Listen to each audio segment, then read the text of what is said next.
ചിലപ്പോൾ നമുക്കൊക്കെ ഉള്ളൊരു പ്രിവിലേജ് ഇല്ലാത്ത ഒരു ഒരു ജോലി ചെയ്യുന്ന ആൾക്കാരാണ് പോലീസ്, പട്ടാളം തുടങ്ങിയിട്ടുള്ളത്.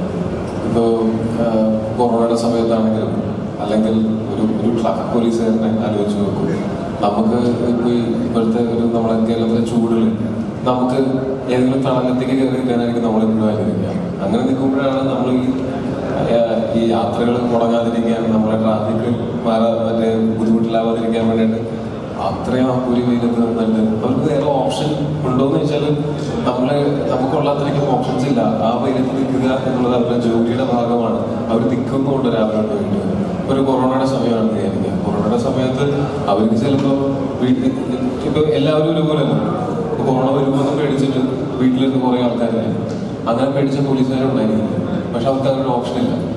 അവര് അന്ന് പുറത്ത് നിന്ന് നിരന്തരമായിട്ട് ഇങ്ങനെ കാര്യങ്ങൾ ചെയ്തുകൊണ്ടിരുന്നതുകൊണ്ടാണ് നമുക്ക് സുരക്ഷിതരായിട്ട് നമ്മൾ അകത്തിരിക്കുമ്പോൾ പോലും ഇവരുടെ സിസ്റ്റം മൊത്തം റണ്ണായത്. അപ്പൊ അതിൽ ഏറ്റവും പങ്ക് വഹിക്കുന്ന ആൾക്കാരാണ് പോലീസ്, പട്ടാളം തുടങ്ങി. ആ സമയത്ത് നിരന്തരമായിട്ട് ഇങ്ങനെ ഗവൺമെന്റിന്റെ സിസ്റ്റത്തിന്റെ ഭാഗമായിട്ട് ആളുകളുടെ ജീവിതം സ്മൂത്താക്കാൻ വേണ്ടിയിട്ട് വർക്ക് ചെയ്യുന്ന എല്ലാ വിഭാഗത്തിലുള്ള എല്ലാ ഡിപ്പാർട്ട്മെന്റിലുള്ള ഉദ്യോഗസ്ഥരുടെയും അവസ്ഥ അത് തന്നെയാണ്. അപ്പൊ അവര് പലപ്പോഴും അവരുടെ പേഴ്സണൽ ആശയങ്ങളെക്കാളും അവരുടെ പേഴ്സണൽ ആവശ്യങ്ങളെക്കാളും അവർക്ക് സമൂഹത്തിന് അല്ലെങ്കിൽ അവരോട് ഇത് ചെയ്യാൻ പറയുന്ന സിസ്റ്റത്തിന് ഇമ്പോർട്ടൻസ്, പ്രയോറിറ്റി കൊടുക്കേണ്ടി വരുമായിരിക്കും. അങ്ങനെ ഒരു കാര്യം നമ്മൾ ഈ സിനിമയിൽ ഡിസ്കസ് ചെയ്യുന്നുണ്ട്. അപ്പൊ എൻ്റെ കഥാപാത്രം കടന്നു പോകുന്ന കാര്യങ്ങൾ ചിലപ്പോൾ ഈ ചോദ്യത്തിന് ഉത്തരവും ആവുമായിരിക്കും.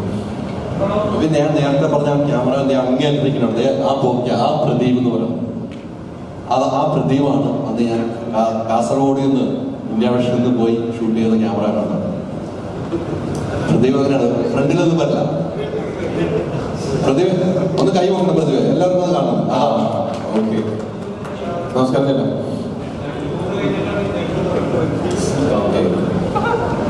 പ്രണവിനോടൊരു ചോദ്യം വരുന്നുണ്ടായിരുന്നു.